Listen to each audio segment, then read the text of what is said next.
Welcome to ಚಂದನಾಸ್ kitchen. ಇವತ್ತು ನಾನು ನನ್ನ ಕಿರುಪರಿಚಯ ಮಾಡ್ಕೋತೀನಿ. ಅದರ ಜೊತೆಗೆ ಇವತ್ತಿನ ದಿನ ಎಲ್ಲ ಹೇಗೆ ನಡೆಯುತ್ತೆ ಅಂತ ನಾನು ನಿಮಗೆ ಹೇಳ್ತೀನಿ.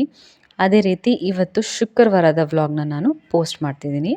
ಬೆಳಗ್ಗೆ ಎದ್ದು ಕೆಲಸ ಎಲ್ಲ ಮುಗಿಸ್ಕೊಂಡು ಬೇಗ ಪೂಜೆ ಮಾಡಿ ನಾನು ಆಫೀಸ್ಗೆ ಹೋಗಬೇಕು. ಫ್ರೈಡೇ ಸ್ವಲ್ಪ ಲೇಟಾಗಿ ಆಗುತ್ತೆ ಆಫೀಸ್ಗೆ ಹೋಗೋದಕ್ಕೆ.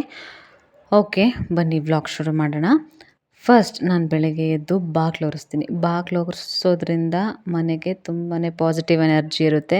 ಹಾಗೆ ಮೊದಲು ಬಾಗಿಲಿಂದ ಸ್ಟಾರ್ಟ್ ಮಾಡೋದ್ರಿಂದ ಬೇಗ ಮನೆ ಒಳಗಡೆ ಕೆಲಸ ಮುಗಿಯುತ್ತೆ. ಇದು ನಾನು ರೂಢಿಸ್ಕೊಬಂದಿರೋದು.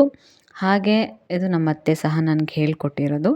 ಬೆಳಗ್ಗೆ ಎದ್ದ ತಕ್ಷಣ ಫಸ್ಟ್ ನಾವು ಮನೆ ಬಾಗಿಲನ್ನ ನೀಟಾಗಿ ಗುಡಿಸಿ ಒರೆಸೋದ್ರಿಂದ, ಅರಿಶಿನ ಕುಂಕುಮ ಇಡೋದ್ರಿಂದ ಬೇಗನೆ ಕೆಲಸ ಆಗುತ್ತೆ ಮತ್ತು ದಾರಿದ್ರ್ಯ ಲಕ್ಷ್ಮಿ ಹೊರಟೋಗ್ತಾಳೆ. ನಾನು ಗುರುವಾರ ಮತ್ತು ಶುಕ್ರವಾರ ಆದಷ್ಟು ನನ್ನ ಕೆಲಸಗಳನ್ನ, ಅಡುಗೆ ಕೆಲಸಗಳನ್ನ ತುಂಬಾ ಕಡಿಮೆ ಮಾಡ್ಕೊಳ್ಳೋಕ್ಕೆ ಪ್ರಯತ್ನ ಪಡ್ತೀನಿ. ಬ್ರೇಕ್ಫಾಸ್ಟ್ ಏನು ಈಸಿ ಆಗುತ್ತೋ ಅದನ್ನು ನಾನು ಪ್ರಿಪೇರ್ ಮಾಡ್ಕೋತೀನಿ. ಒಂದು ವೇಳೆ ಚಿತ್ರಾನ್ನ ಆಗಲಿ, ಪುಳಿಯೋಗರೆ ಆಗಲಿ, ಟೊಮೆಟೊ ರೈಸ್ ಆಗಲಿ, ಯಾವುದು ತುಂಬ ಬೇಗ ಆಗುತ್ತೋ ಅದನ್ನು ಬೇಗ ನಾನು ಮಾಡ್ಕೋತೀನಿ. ಬೇರೆ ದಿನ ಆದರೆ ಆ ಥರ ಆಗೋಲ್ಲ. ಥರ್ಸ್ಡೇ ಮತ್ತು ಫ್ರೈಡೇಸ್ ನಾನು ಯಾವ್ದು ಈಸಿ ಆಗುತ್ತೋ ಹಾಗೆ ಮಾಡ್ಕೋತೀನಿ. ಅದೇ ರೀತಿ ಇವತ್ತು ಪುಳಿಯೋಗರೆ ಮಾಡಿದ್ದೆ. ಹಾಗೆ ಬೆಡ್ಶೀಟ್ಸ್ ಎಲ್ಲ ಚೇಂಜ್ ಮಾಡಬೇಕಿತ್ತು. ಫ್ರೈಡೇಸ್ ನಾನು ಆಲ್ಮೋಸ್ಟ್ ಚೇಂಜ್ ಮಾಡಿ ಪೂಜೆ ಮಾಡೋದ್ರಿಂದ ತುಂಬ ಪಾಸಿಟಿವಿಟಿ ಅಂತ ಅನಿಸುತ್ತೆ. ಮತ್ತು ಥರ್ಸ್ಡೇಸ್ ನಾನು ವಾಶ್ರೂಮ್ ಎಲ್ಲ ವಾಶ್ ಮಾಡ್ಕೊಳ್ಳೋದ್ರಿಂದ ನೆಕ್ಸ್ಟ್ ಡೇಗೆ ಏನೇನು ಬೇಕೋ ಪ್ರತಿಯೊಂದು ನಾನು ರೆಡಿ ಮಾಡ್ಕೋತೀನಿ. ಫ್ರೈಡೇಸ್ ಬೆಡ್ ಸ್ಪ್ರೆಡ್ನೆಲ್ಲ ಕ್ಲೀನ್ ಮಾಡ್ಕೋತಿದ್ದೀನಿ. ಹಾಗೆ ಸಿಹಿ ಕೂಡ ನನಗೆ ಹೆಲ್ಪ್ ಮಾಡ್ತಿದ್ದಾರೆ. ಕೆಲವೊಂದನ್ನು ಮಕ್ಕಳಿಗೆ ನಾವು ಈಗಲಿಂದನೇ ಅಂತ ಕೆಲಸ ಮಾಡಬೇಕು ಅನ್ನೋದನ್ನ ನಾವು ಹೇಳಬೇಕು ಅಂತ ಹೇಳ್ತಿಲ್ಲ. ಬಟ್ ನಾವು ಯಾವ ರೀತಿ ಬ್ಯುಸಿ ಇರ್ತೀವಿ, ನಾವು ಏನನ್ನು ಬಂದಿದ್ದೀವಿ ಅನ್ನೋದನ್ನ ಅವ್ರಿಗೆ ತಿಳಿಸ್ಕೊಡೋ ಮೂಲಕ ತುಂಬ ನಮಗೂ ಒಳ್ಳೆಯದೇ. ಫ್ಯೂಚರಲ್ಲಿ ಏನಾದರೂ ನಮಗೆ ಚಿಕ್ಕ ಪುಟ್ಟ ಸಹಾಯ ಮಾಡೋಕ್ಕಾದ್ರೂ ಅವ್ರು ಮುಂದೆ ಬರ್ತಾರೆ. ಅಮ್ಮ ಈ ಥರ ಕೆಲಸ ಮಾಡ್ತಿತ್ತು, ಸೊ ನಾವು ಅದನ್ನು ಮಾಡಬೇಕು ಅನ್ನೋದು ಅವ್ರ ತಲೆಯಲ್ಲಿ ಬರುತ್ತೆ. ನಾವು ಈಗಲಿಂದನೇ ಏನೂ ಕಲಿಸಿಲ್ಲ ಅಂತಂದಾಗ ಅವರು ಏನನ್ನು ಸಹ ಕಲಿಯೋಲ್ಲ. ಸೋಫಾ ಎಲ್ಲ ತಂದು ಆಲ್ಮೋಸ್ಟ್ 6 to 7 ಇಯರ್ಸ್ ಆಗಿದೆ. ಆ್ಯಕ್ಚುಲಿ ಇದು ದೊಡ್ಡ ಮನೆಗೆ ಅಂತ ತರಿಸ್ಕೊಂಡಿದ್ದು ಸೋಫಾ. ಬಟ್ ನಾವಿಲ್ಲಿ ಶಿಫ್ಟ್ ಮಾಡಿದಾಗ ಇದು ನಮಗೆ ಡಬಲ್ ಬೆಡ್ರೂಮ್. ನಾವಿದ್ದಿದ್ದು ಮುಂಚೆ 3 ಬೆಡ್ರೂಮ್ ಮನೇಲಿ. ಸೊ ಅಲ್ಲಿಗೆ ತುಂಬ ಸ್ಪೇಷಿಯಸ್ ಆಗಿರಲಿ ಅಂತ ಹೇಳಿಬಿಟ್ಟು ಇದು ಎಲ್ ಶೇಪ್ ಪೂರ್ತಿ ದೊಡ್ಡದಾಗಿರುವಂಥ ಸೋಫಾ ಎಲ್ಲ ತರಿಸ್ಕೊಂಡ್ವಿ. ಬಟ್ ಅಲ್ಲಿ ಸ್ವಲ್ಪ ನಮಗೆ ಆಫೀಸ್ಗೆ ಅಲ್ಲಿಗೆ ದೂರ ಆಯಿತು ಅಂಥೇಳಿ ನಾವು ಮನೆ ಶಿಫ್ಟ್ ಮಾಡೋ ಅಂಥ ಪರಿಸ್ಥಿತಿ ಬಂತು. ಸೊ ನಾವು ಚಿಕ್ಕ ಮನೆಗೆ ಶಿಫ್ಟ್ ಆದ್ವಿ. ಅದರಿಂದಾಗಿ ಯಾವುದು ಅವಶ್ಯಕತೆ ಇದೆಯೋ, ಯಾವುದು ಇಲ್ಲಿ ಬೇಕಾಗುತ್ತೋ ಅದನ್ನು ಮಾತ್ರ ಇಟ್ಕೊಂಡು ಮಿಕ್ಕಿದೆಲ್ಲ ನಾವು ನಮ್ಮ ಗೋಡೌನ್ಗೆ ಹಾಕ್ಕೊಂಡಿದ್ದೀವಿ. ಸಿಹಿಗೂ ಕೂಡ ಸಮ್ಮರ್ ಕ್ಯಾಂಪ್ ನಡೀತಿದೆ, ಬಟ್ ನಾನು ಕಳಿಸ್ಲಿಲ್ಲ. ರೀಸೆಂಟಾಗಿ ನಾವು ಸ್ವಲ್ಪ ಹೊರಗೆ ಹೋಗೋಣ, ಸಿಹಿನ ಸ್ವಲ್ಪ ಸುತ್ತಾಡ್ಸೋಣ ಅಂತ ಹೇಳಿಬಿಟ್ಟು ಅವಳನ್ನ ಒಂದು 15 ಡೇಸ್ ಮನೆಯಲ್ಲೇ ಇರಲಿ, ಎಲ್ಲಾದರೂ ಕರ್ಕೊಂಡು ಹೋಗೋಕ್ಕೆ ಅನುಕೂಲ ಆಗುತ್ತೆ ಅಂತ ಹೇಳಿ ಮನೆಯಲ್ಲೇ ಇರಿಸಿದ್ದೀನಿ. ಅವ್ರ ಅಜ್ಜಿ ಆಗಾಗ ದೇವಸ್ಥಾನಕ್ಕೆ ಎಲ್ಲದಕ್ಕೂ ಕರ್ಕೊಂಡು ಹೋಗ್ತಿರ್ತಾರೆ. ಅವಳು 1 ಮಂತ್ ಸ್ಕೂಲಿಗೆ ಹೋದ್ಲು. ಇನ್ನು 15 ಡೇಸ್ ಮನೆಯಲ್ಲೇ ಇದ್ದರೆ ಅಲ್ಲಿಗೆ ಇಲ್ಲಿಗೆ ಹೋಗೋಕ್ಕೆ ಅವಳಿಗೂ ಕೂಡ ಅನುಕೂಲ ಆಗುತ್ತೆ. ಸಿಹಿನ ನಾವು ಎಲ್ಲೂ ಕರ್ಕೊಂಡು ಹೋಗಲ್ಲ, ಬಿಕಾಸ್ ನಾನಾಗಲಿ ನನ್ನ ಹಸ್ಬೆಂಡ್ ಆಗಲಿ ಬ್ಯುಸಿ ಇರ್ತೀವಿ. ಕರ್ಕೊಂಡು ಹೋದರೆ ಅವ್ರ ಅಜ್ಜಿ ಕರ್ಕೊಂಡು ಹೋಗಬೇಕು. ಅಟ್ಲೀಸ್ಟ್ ನಾವು ದೇವಸ್ಥಾನಕ್ಕಾದರೂ ಹೋಗ್ತಿರ್ತೀವಿ, ಆ ಟೈಮಲ್ಲಿ ಕರ್ಕೊಂಡು ಹೋಗ್ತೀವಿ ಅಷ್ಟೇ. ಅದು ಕಾರಲ್ಲಿ ಹೋಗಿ ಕಾರಲ್ಲಿ ಬರೋದಷ್ಟೇ. ಇನ್ನು ನಡ್ಕೊಂಡು ಹೋಗಬೇಕು ಅಲ್ಲಿಗೆ ಇಲ್ಲಿಗೆ ಅಂತಂದಾಗ ಅವ್ರ ಅಜ್ಜಿನೇ ಕರ್ಕೊಂಡು ಹೋಗ್ತಾರೆ. ಸೊ ಜೂನ್ 1 ಸಿಹಿ ಸ್ಕೂಲ್ ಕೂಡ ಸ್ಟಾರ್ಟ್ ಆಗುತ್ತೆ. ಹಾಗೆ ನಾನು ಎಲ್ಲ ಕೆಲಸನೂ ಮುಗಿಸ್ಕೊಂಡು ಫ್ರೆಶ್ ಅಪ್ ಕೂಡ ಆಗಿ ದೇವ್ರ ಪಾತ್ರೆ ಏನೇನಿದೆ ಎಲ್ಲ ವಾಶ್ ಮಾಡಿಕೊಂಡು ದೇವ್ರ ಮನೆ ಸಹ ಕ್ಲೀನ್ ಮಾಡಿಕೊಂಡು, ಇನ್ನು ಪ್ರತಿ ಶುಕ್ರವಾರ ಇದೇ ಥರನೇ ಇರುತ್ತೆ.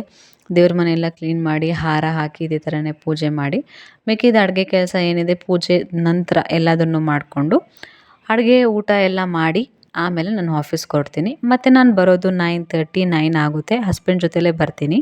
ನಮ್ಮದೇ ಕಂಪನಿ ಆಗಿರೋದ್ರಿಂದ ಸೊ ಜೊತೇಲಿ ಹೋಗಿ ಜೊತೇಲಿ ಬರೋದ್ರಿಂದ ಏನು ದೊಡ್ಡ ಪ್ರಾಬ್ಲಮ್ ಏನಂತ ಅನಿಸಲ್ಲ. ದೇವ್ರ ಪೂಜೆ ಮುಗಿಸ್ಕೊತೀನಿ.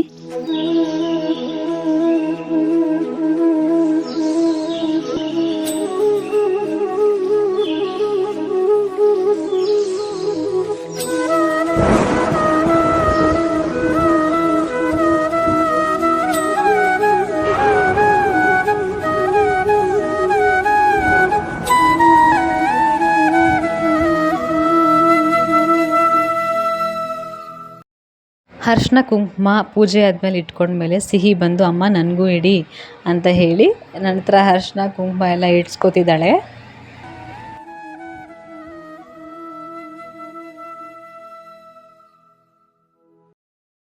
ಇನ್ನು ಪೂಜೆ ಎಲ್ಲ ಮುಗಿಸ್ಕೊಂಡು ತೊಳೆದಿರೋ ಪಾತ್ರೆ ಏನೇನಿದೆ ಅದನ್ನು ಸಹ ಎಲ್ಲ ಜೋಡಿಸ್ಕೊಳ್ತಿದ್ದೀನಿ. ಮತ್ತು ಇವತ್ತು ಸಿಂಪಲ್ಲಾಗಿ ಬಿಸಿಬೇಳೆಬಾತ್ ಮಾಡ್ಕೊಳ್ಳೋಣ ಅಂತ ಹೇಳಿ ಬಿಸಿಬೇಳೆಬಾತ್ಗೆಲ್ಲ ರೆಡಿ ಮಾಡ್ಕೊತಿದ್ದೀನಿ. ಬಿಸಿಬೇಳೆಬಾತ್ ಫುಲ್ ವ್ಲಾಗ್ನ ನಾನು ನನ್ನ ಶಾರ್ಟ್ಸಲ್ಲಿ ಅಪ್ಲೋಡ್ ಮಾಡಿದ್ದೀನಿ, ಹೋಗಿ ಚೆಕ್ ಮಾಡಿ. ಬೇಗ ಆಗುವಂಥದ್ದು ಬಿಸಿಬೇಳೆಬಾತ್, ಅದು ತರಕಾರಿ ಎಲ್ಲ ವಾರಕ್ಕೊಮ್ಮೆ ಹಚ್ಚಿಟ್ಕೊಬಿಟ್ರೆ ಬೇಗ ಪಟ ಅಂತ ಮಾಡ್ಕೋಬೋದು. ಇಲ್ಲ ಅದೇ ಟೈಮಲ್ಲಿ ನಾವೆಲ್ಲ ಕಟ್ ಮಾಡ್ಕೊಂಡು ಇಟ್ಕೋತೀವಿ ಅಂತಂದರೆ ತುಂಬಾ ರಿಸ್ಕ್ ಅನಿಸುತ್ತೆ.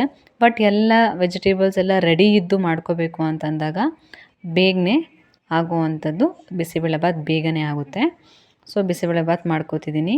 ಅದ್ರ ಜೊತೆ ನೋಡಿ, ಮಕ್ಕಳು ಆಟ ಎಷ್ಟು ಚೆಂದ. ಕೆಲವೊಂದು ಸರಿ ಕೆಲಸ ಜಾಸ್ತಿ ಇದ್ದಾಗ ಸಿಹಿ ಈ ಥರ ಮಾಡ್ತಿದ್ದಾಳೆ. ಇವತ್ತು ಕೆಲಸ ಕಡಿಮೆ ಇದೆ, ಎಲ್ಲ ಕೆಲಸ ಮುಗ್ದಿರೋದ್ರಿಂದ ಸ್ವಲ್ಪ ಸೈಲೆಂಟ್ ಆಗಿದ್ದೀನಿ. ಬಟ್ ಒಂದು ವೇಳೆ ಕೆಲಸ ಇದ್ದಾಗ ಇದೇ ಥರ ಮಾಡಿದ್ರೆ ಸಿಹಿನ ಬೈತೀನಿ. ನಾವು ಅದನ್ನು ಸ್ವಲ್ಪ ಸ್ಟಾಪ್ ಮಾಡಬೇಕಂತ ಅನಿಸುತ್ತೆ. ಯಾಕಂದರೆ ಕೆಲವೊಂದು ಸರಿ ನಮ್ಮ ಮೂಡ್ ಸ್ವಿಂಗ್ಸ್ ಮೇಲೆ, ನಮ್ಮ ಮೂಡ್ ಮೇಲೆ ಮಕ್ಕಳನ್ನ ಬೈಯೋದಾಗಲಿ ಅಥವಾ ಅವ್ರಿಗೆ ಹೊಡೆಯೋದಾಗಲಿ ಮಾಡ್ತೀವಿ. ಯಾರ್ದೋ ಕೋಪನ ಮಕ್ಳ ಮೇಲೆ ಹಾಕೋದು ಮಾಡ್ತೀವಿ. ಅದನ್ನೆಲ್ಲ ಬಿಡಬೇಕು. ಜಸ್ಟ್ ಕ್ಷಣಿಕ ಕೋಪಕ್ಕೆ ಮಕ್ಕಳ ಮೂಡನ್ನ ಹಾಳು ಮಾಡಬಾರ್ದು. ಬಟ್ ಮಕ್ಳಿಗೆ ಏನು ನೆನಪಿರಲ್ಲ ಅಂತ ಹೇಳ್ತಾರೆ. ಈ ಕ್ಷಣ ಅವ್ರಿಗೆ ನೆನಪಿರೋದು, ನೆಕ್ಸ್ಟ್ ಮಿನಿಟಲ್ಲಿ ಅವ್ರು ಮರ್ತೋಗ್ತಾರೆ ಅಂತ ಹೇಳ್ತಾರೆ. ಈಗ ನಾವು ಹೊಡೆದಿದ್ರೆ ಅವ್ರು ನೆಕ್ಸ್ಟ್ ಮಿನಿಟಿಗೆ ಅದು ಮರ್ತೋಗುತ್ತೆ, ಹೊಡೆದಿದ್ದಾರೆ ನನಗೆ ಅಂತ ಅವರು ಸಾಧಿಸಲ್ಲ. ಅದಕ್ಕೆ ಅಲ್ವಾ ಹೇಳೋದು, ಮಕ್ಕಳು ದೇವ್ರ ಸಮಾನ ಅಂತ, ಅವ್ರಿಗೇನು ಗೊತ್ತಾಗೋದಿಲ್ಲ. ಹಾಗೆ ಸಿಹಿ ಕೂಡ ಆಟ ಆಡ್ತಿದ್ರು. ಅದನ್ನು ನೋಡಿ ನಾನು ಕೂಡ ನಾನು ಹೊಡೆದಾಗ ಅಥವಾ ಬೈದಾಗ ಈ ಕ್ಷಣ ನಾನು ನೆನಪಿಸ್ಕೋತೀನಿ. ಅದೇ ಟೈಮಲ್ಲಿ ಇದೇ ಥರ ಶಾಂತವಾಗಿದ್ದರೆ ಆ ಮಗು ನಗ್ತಿರುತ್ತಲ್ಲ, ಯಾಕೆ ನಾನು ಬೈಯಕ್ಕೆ ಹೋಗ್ತೀನಿ ಅಂತ. ಎಲ್ಲ ಇದು ಕೆಲಸದ ಸ್ಟ್ರೆಸ್ಸಿಂದಾಗಿ ಮಕ್ಕಳನ್ನ ಬೈಯೋದಾಗಲಿ ಹೊಡೆಯೋದಾಗಲಿ ನಾವು ಮಾಡ್ತೀವಿ. ಅದನ್ನು ಆದಷ್ಟು ನಾವು ಕಂಟ್ರೋಲ್ ಮಾಡ್ಕೋಬೇಕು. ಅದಾದಮೇಲೆ ಪ್ರತಿಯೊಂದು ರೆಡಿ ಮಾಡಿಕೊಂಡು ಕುಕ್ಕರಲ್ಲಿ ಬೇಯಕ್ಕಿಟ್ಟಿದ್ದೀನಿ.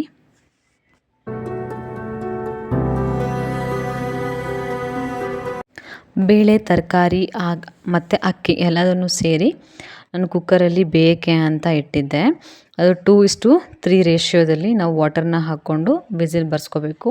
ವಿಸಿಲ್ ಕೂಡ ಅಷ್ಟೇ 3 ಇಲ್ಲ 4 ವಿಸಿಲ್ ಬರ್ಸ್ಕೊಂಡ್ರೆ ಅನ್ನ ಮತ್ತು ಬೇಳೆ ತುಂಬಾ ಸಾಫ್ಟಾಗಿರುತ್ತೆ. ಒಗ್ಗರಣೆಗೆ ಸ್ವಲ್ಪ ಕರ್ಬೇವಿನ ಸೊಪ್ಪು ಮತ್ತು ಈರುಳ್ಳಿ, ಸಾಸಿವೆ ಮತ್ತು ಬ್ಯಾಡಗಿ ಮೆಣಸಿನ್ಕಾಯಿ, ಒಂದು ಸ್ವಲ್ಪ ಕಡಲೆ ಬೀಜ ಹಾಕ್ಕೊಂಡ್ರೆ ತುಂಬ ಚೆನ್ನಾಗಿರುತ್ತೆ. ಮತ್ತು ಟೊಮೆಟೊ ಚೆನ್ನಾಗಿ ಸಾಫ್ಟ್ ಆಗೋ ಗಂಟ ಬೇಯಿಸ್ಕೋಬೇಕು. ಸ್ವಲ್ಪ ಉಪ್ಪು ಮತ್ತು ಅರಿಶಿನ ಹಾಕಿದಾಗ ಟೊಮೆಟೊ ಬೇಗನೆ ಬೆಂದೋಗುತ್ತೆ. ಮತ್ತು ಇದ್ರ ಜೊತೆಗೆ ಸ್ವಲ್ಪ ಹುಣಸೆಹಣ್ಣಿನ ನೀರು, ಜೊತೆಲಿ ಬಿಸಿಬೇಳೆಬಾತ್ ಪೌಡರ್. ನಾನು MTR ಯೂಸ್ ಮಾಡ್ತೀನಿ, ಮನೆಯಲ್ಲಿ ಯಾವುದೂ ಮಾಡಲ್ಲ. ಸೊ MTR ಬಿಸಿಬೇಳೆಬಾತ್ ಆಗಾಗ ಕ್ಯಾಶುವಲಾಗಿ ಮಾಡ್ತಿರೋದ್ರಿಂದ, ಒಕೇಶ್ನಲಿ ಮಾಡ್ತಿರೋದ್ರಿಂದ ಬಿಸಿಬೇಳೆಬಾತ್ ಅಷ್ಟೇನು ನಮಗೆ ಬೇಕಾಗಲ್ಲ. ಸೊ ನಾನು MTR ಹೊರಗಡೆಯಿಂದನೇ ತರಿಸ್ಕೋತೀನಿ.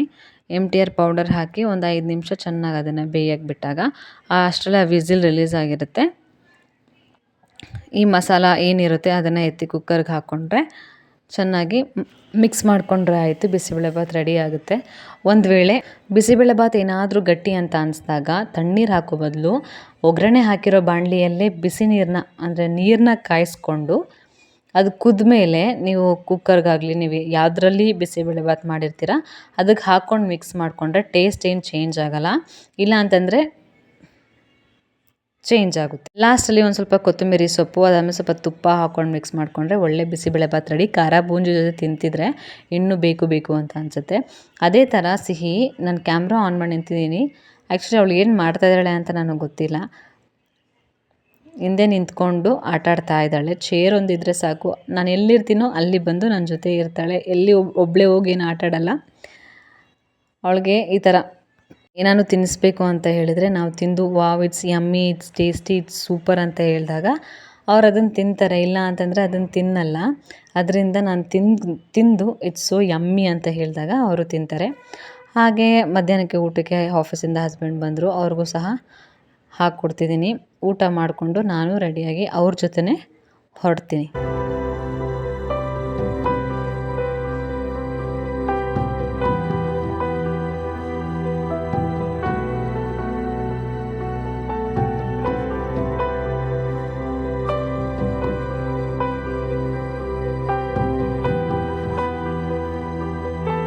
ಹಾಗೆ ನಾನು ಕೂಡ ರೆಡಿ ಆದೆ. ಇನ್ನು ಟೈಮ್ ಆಯಿತು, ಆಫೀಸಿಗೆ ಬೇಗ ಹೋಗಬೇಕು ಅಂತ ಹೇಳಿ ಹೋಗಿ ಅಲ್ಲಿ ಇನ್ನೇನಿದೆ ಕೆಲಸ, ಪೆಂಡಿಂಗ್ ಕೆಲಸ ಅದನ್ನು ಸಹ ಕ್ಲಿಯರ್ ಮಾಡ್ತಾಯಿದ್ದೀನಿ. ಇನ್ನು 9 ಗಂಟೆ 9:30 ಅಷ್ಟರಲ್ಲಿ ಅಲ್ಲಿ ಏನು ಕೆಲಸ ಇದೆ ಅದನ್ನು ಮುಗಿಸ್ಕೊಂಡು ಇಬ್ಬರು ಒಟ್ಟಿಗೆ ಮನೆಗೆ ಬರ್ತೀವಿ. ಮನೆಗೆ ಬಂದೆ, ಟಯರ್ಡ್ ಆಗಿದೆ, ಇನ್ನು ಮಿಕ್ಕಿದ ಏನು ಕೆಲಸ ಅದನ್ನು ನೋಡಬೇಕು. ಫ್ರೆಶ್ ಅಪ್ ಆಗಿ ಕಿಚನಿಗೆ ಬಂದೆ. ಕಿಚನಿಗೆ ಬಂದಾಗ ಇವತ್ತು ಮಧ್ಯಾಹ್ನ ನಾನು ಏನೂ ಮಾಡಿಟ್ಟು ಹೋಗಿರಲಿಲ್ಲ. ಬಿಸಿಬೇಳೆಭಾತ್ ಒಂದು ಮಾಡಿದ್ರಿಂದ ಮನೆಗೆ ಮತ್ತೆ ಬಂದು ಅಡುಗೆ ಮಾಡುವಂಥ ಕಾರ್ಯಕ್ರಮ ಇತ್ತು. ಸೊ ಬೇಗ ಆಗುವಂಥದ್ದು ಗೋಧಿ ದೋಸೆ ಮತ್ತು ಒಂದು ಸೂಪರ್ ಈಸಿ ಮತ್ತು ಟೇಸ್ಟಿಯಾಗಿರುವಂಥ ಚಟ್ನಿ, ಅದು ಎರಡನ್ನೂ ಸಹ ರೆಡಿ ಮಾಡಿಕೊಂಡೆ. ಈ ಚಟ್ನಿ ಅಂತೂ ನಾನು ಆ್ಯಕ್ಚುಲಿ ಒಬ್ಬರಿಂದ ನೋಡಿ ಕಲಿತಿದ್ದು. ತುಂಬಾ ಚೆನ್ನಾಗಿದೆ, ಟೇಸ್ಟ್ ಮಾತ್ರ ಅಲ್ಟಿಮೇಟ್ ಆಗಿದೆ. ಮಾಮೂಲಿ ಒಗ್ಗರಣೆ ಹಾಕ್ಕೊಳ್ಳೋದು, ತೆಂಗಿನಕಾಯಿನ ತುಂಬ ಚೆನ್ನಾಗಿ ಫ್ರೈ ಮಾಡಿಕೊಂಡಾಗ ತುಂಬ ಅಂದರೆ ತುಂಬ ಟೇಸ್ಟಿಯಾಗಿರುವಂಥ ಚಟ್ನಿ ರೆಡಿ ಆಗುತ್ತೆ. ಹಾಗೆ ಲೆಮನ್ ಜ್ಯೂಸ್ ಮಾಡ್ಕೊಳ್ಳೋಣ ಅಂತ ಹೇಳಿಬಿಟ್ಟು ಲೆಮನ್ ಜ್ಯೂಸ್ ಕೂಡ ಮಾಡ್ತಿದ್ದೆ. ಆಗ ಹಸ್ಬೆಂಡ್ ಬಂದು ಅವರು ಸಹ ನನಗೆ ಹೆಲ್ಪ್ ಮಾಡ್ತೀನಿ ಅಂತೇಳಿ ಲೆಮನ್ ಜ್ಯೂಸ್ ಮಾಡೋದಕ್ಕೆ ಹೆಲ್ಪ್ ಮಾಡ್ತಿದ್ದಾರೆ. ಇಷ್ಟು ಕ್ಲೆನ್ಲಿನೆಸ್ ಆಗಲಿ, ಈ ಥರ ಕೆಲಸ ಮಾಡೋದಾಗಲಿ ಯಾರಿಂದ ಬಂತು ಅಂತಂದರೆ ಫಸ್ಟ್ ಅದು ನಮ್ಮ ಅತ್ತೆಯಿಂದಾಗಿ. ಕೆಲವೊಂದು ನಾನು ತಿಳ್ಕೊಂಡಿದ್ದೀನಿ, ಬಟ್ ನಮ್ಮ ಅತ್ತೆ ನನಗೆ ಹೇಳ್ಕೊಟ್ಟಿದ್ದಾರೆ. ಫಸ್ಟು ನನಗದು ಟಾರ್ಚರ್ ಅಂತ ಅನಿಸ್ತಿತ್ತು, ಏನು ಇಷ್ಟು ಕ್ಲೀನಾ ಅಂತ. ಅವ್ರಿಗೆ OCD ಇತ್ತು ಅಂತ ಕಾಣುತ್ತೆ. ಅವರು ಅದಕ್ಕೆ ನೀಟಾಗಿ ಅಡ್ಜಸ್ಟ್ ಆಗಿಬಿಟ್ಟಿದ್ರು, ಅವರೊಬ್ಬರೇ ಇದ್ದು ಮಾಡಿ ಮಾಡಿ ಮಾಡಿ. ಸೊ ನಾನು ಬಂದಾಗ ನನಗೂ ಅದೇ ಥರನೇ ಮಾಡಬೇಕು, ತುಂಬ ಅಂದರೆ ತುಂಬ ಹೈಜಿನಿಕ್ ಮತ್ತು ತುಂಬ ಕ್ಲೀನ್. ಇಷ್ಟು ಧೂಳಿದ್ರೆ ದಿನ ಸೋಫಾ ಎಳಿಯೋದು, ದಿನ ಒರೆಸೋದು, ಇದೇ ರೀತಿ ಅವರು ನನಗೆ ಒಂದು 3-4 ಇಯರ್ಸ್ ಇದು ಏನಪ್ಪ ಅಂತ ಅನಿಸ್ಬಿಟ್ಟಿತ್ತು. ಬಟ್ ಅದಾದಮೇಲೆ ಗೊತ್ತಾಯಿತು ಹೈಜಿನಿಕ್ ಎಷ್ಟು ಇಂಪಾರ್ಟೆಂಟ್ ಅಂತ. ಮತ್ತು ಇವಾಗ ಅವ್ರು ಸರಿ ಸಮ ನಾನು ಬಂದುಬಿಟ್ಟಿದ್ದೀನಿ. ಇಷ್ಟು ಕ್ಲೀನಾಗಿರಬೇಕು, ಇದು ಇದೇ ಥರನೇ ಇರಬೇಕು, ಇದು ಪರ್ಫೆಕ್ಟಾಗೇ ಇರಬೇಕು, ಈ ಐಟಮ್ ಇಲ್ಲೇ ಇರಬೇಕು ಅನ್ನೋದು ತುಂಬ ಚೆನ್ನಾಗಿ ಅರ್ಥ ಆಗಿದೆ. ಆದರೆ ಯಾವುದನ್ನು ಗಲೀಜು ಇಟ್ಕೊಳ್ಳೋದಾಗಲಿ, ವಾಶ್ರೂಮಿಂದ ಹಿಡ್ದು ಈಗಲೂ ನನ್ನ ಮನೆಗೆ ಬಂದು ಆಲ್ರೆಡಿ 2 ಇಯರ್ಸ್ ಆಯಿತು. ಮನೆ ಹೇಗೆ ಕೊಟ್ಟಿದ್ದಾರೋ ಅದು ಹಾಗೆ ಇಟ್ಟಿದ್ದೀನಿ. ಯಾವಾಗಲೂ ಅಷ್ಟೇ ರೆಂಟೆಡ್ ಹೋಮ್ ನಮ್ಮ ಮನೆ ಅಂತ ಅರ್ಥ ಮಾಡ್ಕೊಂಡು ನಾವು ಅದನ್ನು ಅಷ್ಟೇ ಜೋಪಾನವಾಗಿ ಇಟ್ಕೋಬೇಕು. ಕೆಲವರು ತುಂಬ ಗಲೀಜು ಮಾಡಿಬಿಟ್ಟಿರ್ತಾರೆ. ದಯವಿಟ್ಟು ರೆಂಟೆಡ್ ಹೌಸ್ನ ಗಲೀಜು ಮಾಡೋಕ್ಕೆ ಹೋಗಬೇಡಿ. ಅವರು ತುಂಬಾ ಕಷ್ಟಪಟ್ಟು ಮನೇನ ಕಟ್ಸಿರ್ತಾರೆ. ನಮ್ಮ ಮನೆ ಸ್ವಂತ ಮನೆ ಅನ್ನೋ ಥರ ನಾವು ನೋಡಿಕೊಂಡಾಗ ಭಗವಂತ ಬೇಗನೆ ಸ್ವಂತ ಮನೆ ಕೊಡ್ತಾನೆ. ಅದರಿಂದಾಗಿ ಯಾವಾಗಲೂ ಕ್ಲೀನಾಗಿರಿ. ಭಗವಂತ ಬಡತನ ಕೊಟ್ಟಿರ್ತಾನೆ, ಬಟ್ ಕೊಳಕ್ತನ ಕೊಟ್ಟಿರಲ್ಲ. ಇದನ್ನು ನಮ್ಮ ಅತ್ತೆ ಆಗಲಿ ನನ್ನ ಗಂಡ ಆಗಲಿ ತುಂಬ ಸರಿ ಹೇಳ್ತಿರ್ತಾರೆ. ಅವರು ಅಷ್ಟೇ ತುಂಬಾ ಕ್ಲೀನ್. ಹಾಯ್, ನನ್ನ ಹೆಸರು ಚಂದನ. ನನಗೆ ಒಬ್ಬಳು 5 ವರ್ಷದ ಮಗಳಿದ್ದಾಳೆ. ನನ್ನದೊಂದು ಪುಟ್ಟ ಫ್ಯಾಮಿಲಿ, ನಮ್ಮದು ಮಿಡಲ್ ಕ್ಲಾಸ್ ಫ್ಯಾಮಿಲಿ. ಮತ್ತು ಹೇಳ್ಕೊಡೋವಂಥದ್ದು ಏನಿಲ್ಲ. ತುಂಬ ದಿನ ಆಗಿದೆ ಯೂಟ್ಯೂಬಿಗೆ ಬಂದು, ಆಲ್ಮೋಸ್ಟ್ 4 to 5 ಮಂತ್ಸ್ ಆಗಿದೆ. ಸೊ ವಿಡಿಯೋಸ್ ಎಲ್ಲ ಮಾಡ್ತಾಯಿದ್ದೀನಿ. ಈ ವಿಡಿಯೋಸ್ ಜೊತೆಗೆ ನನ್ನ ಒಂದು ಚಿಕ್ಕ ಪರಿಚಯ ನಿಮಗಿರಲಿ ಅಂತ ಹೇಳಿ ನಾನು ಈ ವಿಡಿಯೋನ ಮಾಡ್ತಾಯಿದ್ದೀನಿ. ನನ್ನ ಸಬ್ಸ್ಕ್ರೈಬ್ ಮಾಡ್ಕೊಂಡಿರೋ 200 ಮೆಂಬರ್ಸ್ಗೆ ತುಂಬ ತುಂಬ ಥ್ಯಾಂಕ್ಸ್. ನೀವಿಲ್ಲ ಅಂತಂದರೆ ಆ ಉತ್ಸಾಹ ಆಗಲಿ ಅಥವಾ ಸ್ಪಾರ್ಕ್ ಅಂತಾರಲ್ಲ, ಅದು ಬರೋಕ್ಕೆ ಚಾನ್ಸೇ ಇಲ್ಲ. ತುಂಬ ಅಂದರೆ ತುಂಬ ಥ್ಯಾಂಕ್ಸ್. ಹಾಗೆ ನನ್ನ ವಿಡಿಯೋ ನೋಡೋ ಎಲ್ಲರಿಗೂ ಲೈಕ್ ಮಾಡಿ ಸಬ್ಸ್ಕ್ರೈಬ್ ಮಾಡ್ಕೊಳ್ಳಿ ಅಂತ ನಾನು ಹೇಳ್ತೀನಿ. ಇಷ್ಟ ಆದರೆ ಮಾಡಿ, ಇಲ್ಲ ಅಂದರೆ ಪರವಾಗಿಲ್ಲ. ಸೋಷಲ್ ಮೀಡಿಯಾ ಅನ್ನೋದು ಯಾವುದು ನಾನು ಅಂದ್ಕೊಂಡು ಇರಲಿಲ್ಲ. ನಾನು ಸೋಷಲ್ ಮೀಡಿಯಾಗೆ ಬರಬೇಕು, ಸೋಷಲ್ ಮೀಡಿಯಾದಲ್ಲಿ ಈ ಥರ ಚಂದನಾಸ್ ಕಿಚನ್ ಅಂತ ಒಂದು ಯೂಟ್ಯೂಬ್ ಚಾನಲ್ನ ಓಪನ್ ಮಾಡಬೇಕು, ಅಲ್ಲಿ ಈ ಥರ ನಾನು ಕೆಲಸ ಮಾಡಬೇಕು, ಅಡುಗೆ ಮಾಡಬೇಕಾ ಅಂತ ನನಗೆ ಫಸ್ಟ್ ಆಫ್ ಆಲ್ ಅಡುಗೆನೇ ಬರ್ತಾ ಇರಲಿಲ್ಲ. ಏನೋ ಒಂದು ಖುಷಿಯಿಂದಾಗಿ ಕಲ್ತ್ಕೋಬೇಕು. ಯಾಕಂದರೆ ಹಸ್ಬೆಂಡ್ ಮೇಲೆ ಪ್ರೀತಿ ಇದ್ದರೆ ಅವ್ರಿಗೇನಾದರೂ ಮಾಡಿಕೊಡ್ಬೇಕು ಅನ್ನೋ ಛಲ ಮನಸ್ಸಲ್ಲಿ. ಆಗ ನಾನು ಮಾಡಿದ್ದು ಯೂಟ್ಯೂಬನ್ನ ಸ್ಟಾರ್ಟ್ ಮಾಡಿದೆ. ಅಲ್ಲಿ ನೋಡ್ತಾ ಕಲ್ತ್ಕೊಂಡು ನನ್ನದೇ ಯಾಕೆ ನಾನೊಂದು ಚಾನಲ್ ಸ್ಟಾರ್ಟ್ ಮಾಡಬಾರ್ದು, ಇಷ್ಟೆಲ್ಲ ಕುಕ್ ಮಾಡ್ತೀನಲ್ಲ, ಇಷ್ಟೆಲ್ಲ ಕೆಲಸ ಮಾಡ್ತೀನಲ್ಲ, ಯಾಕೆ ಮಾಡಬಾರ್ದು ಅಂತ ಹೇಳಿಬಿಟ್ಟು ರೀಸೆಂಟ್ ಒಂದು 6 ಮಂತ್ಸಿಂದ ನಾನು ಯೂಟ್ಯೂಬ್ ಚಾನಲ್ನ ಶುರು ಮಾಡಿದೆ. ಅಷ್ಟು ಸೀರಿಯಸ್ ಆಗೇನೂ ಇಲ್ಲ, ಕ್ಯಾಶುಯಲ್ ಆಗಿ ನಾನು ಈ ಚಾನಲ್ನ ಸ್ಟಾರ್ಟ್ ಮಾಡಿದ್ದು. ಅದು ಚೆನ್ನಾಗಿ ನಡೀತಿದೆ. ಅದೆಲ್ಲ ನಿಮ್ಮ ಸಪೋರ್ಟಿಂದಾಗಿ. Thank you so much. Starting ಯೂಟ್ಯೂಬಿಗೆ ಬಂದಿರೋದ್ರಿಂದ ಅಷ್ಟು ಸ್ಪಷ್ಟವಾಗಿ ಮಾತಾಡೋಕ್ಕಾಗಲಿ ಅಥವಾ ಕ್ಯಾಮ್ರಾ ಫೇಸ್ ಮಾಡೋಕ್ಕಾಗಲಿ ಅಷ್ಟೊಂದು ನನಗೆ ಬರಲ್ಲ. ಓಕೆ, ಎಡಿಟ್ ಮಾಡ್ತೀನಿ, ಅಡುಗೆ ಮಾಡ್ತೀನಿ, ರೆಕಾರ್ಡ್ ಮಾಡ್ಕೋತೀನಿ. ಬಟ್ ಕ್ಯಾಮ್ರಾ ಮುಂದೆ ಕೂತ್ಕೊಂಡು ಮಾತಾಡಬೇಕು ಅಂತಂದಾಗ ಸ್ಟಾರ್ಟಿಂಗ್ ಅಲ್ವಾ, ಸ್ವಲ್ಪ ತೊದಲಿದ್ರೆ ದಯವಿಟ್ಟು ಕ್ಷಮೆ ಇರಲಿ. ನಾನು ಹೌಸ್ ವೈಫ್, ಹಾಗೆಯೇ ನಮ್ಮದೇ ಕಂಪನಿ ಇದೆ, ಅಲ್ಲಿ ಕೂಡ ನನ್ನ ಅಕೌಂಟ್ಸ್ ನೋಡ್ಕೋತೀನಿ. ಮಾರ್ನಿಂಗ್ 6:30ಇಂದ ನನ್ನ ಡೇ ಸ್ಟಾರ್ಟ್ ಆಗುತ್ತೆ. ಆಮೇಲೆ ಮುಗಿಯೋದು ರಾತ್ರಿ 12 o'clockಗೆ ನಾನ್ ಸ್ಟಾಪ್ ಕೆಲಸ ಮಾಡ್ತಿರ್ತೀನಿ. ನನಗೆ ಸ್ವಲ್ಪ ರೆಸ್ಟ್ ಅಂತ ಕೂತ್ಕೊಳ್ತೀನಿ ಅಂತ ಅಂದರೆ ಅದು ಆಫೀಸ್ಗೆ ಹೋದ್ಮೇಲೆ. ಆಫೀಸ್ಗೆ ಹೋಗಿ ಸಿಸ್ಟಮ್ ಮುಂದೆ ಕೂತ್ಕೊಂಡು ಕೆಲಸ ಮಾಡ್ತೀನಲ್ಲ, ಸ್ವಲ್ಪ ಕೂತ್ಕೊಂಡಂಗೆ ಅಂತ ಅನಿಸುತ್ತೆ. ನನ್ನ ಹಸ್ಬೆಂಡ್ ನನಗೆ ತುಂಬಾ ಸಪೋರ್ಟಿವ್. ಹಾಗೆ ಅತ್ತೆ ಕೂಡ ಈ ಒಂದು 2 ಇಯರ್ಸಿಂದ ತುಂಬಾ ಸಪೋರ್ಟಿವ್ ಆಗಿದ್ದಾರೆ. ಎಲ್ಲ ಬ್ಯಾಕ್ ಸಪೋರ್ಟ್ ಅಂತ ಅಂದರೆ ಫಸ್ಟ್ ಆಫ್ ಆಲ್ ನನ್ನ ಹಸ್ಬೆಂಡೇ ನನಗೆಲ್ಲ. ಇಷ್ಟೇ, ಇದೇ ನನ್ನ ಫ್ಯಾಮಿಲಿ. ಅಪ್ಪ ಅಮ್ಮ ಆ ಥರ ಎಲ್ಲ ಯಾವುದೂ ಇಲ್ಲ. ನನ್ನ ಹಸ್ಬೆಂಡ್ ನನ್ನ ಚೆನ್ನಾಗಿ ನೋಡ್ಕೋತಿದ್ದಾರೆ, ನಮ್ಮ ಅತ್ತೆ ನನ್ನ ಚೆನ್ನಾಗಿ ನೋಡ್ಕೋತಿದ್ದಾರೆ, ಆ್ಯಂಡ್ ನನಗೊಂದು ಮಗಳು. ಸೊ ನಾವು ಫ್ಯಾಮಿಲಿ ಆಫ್ 4.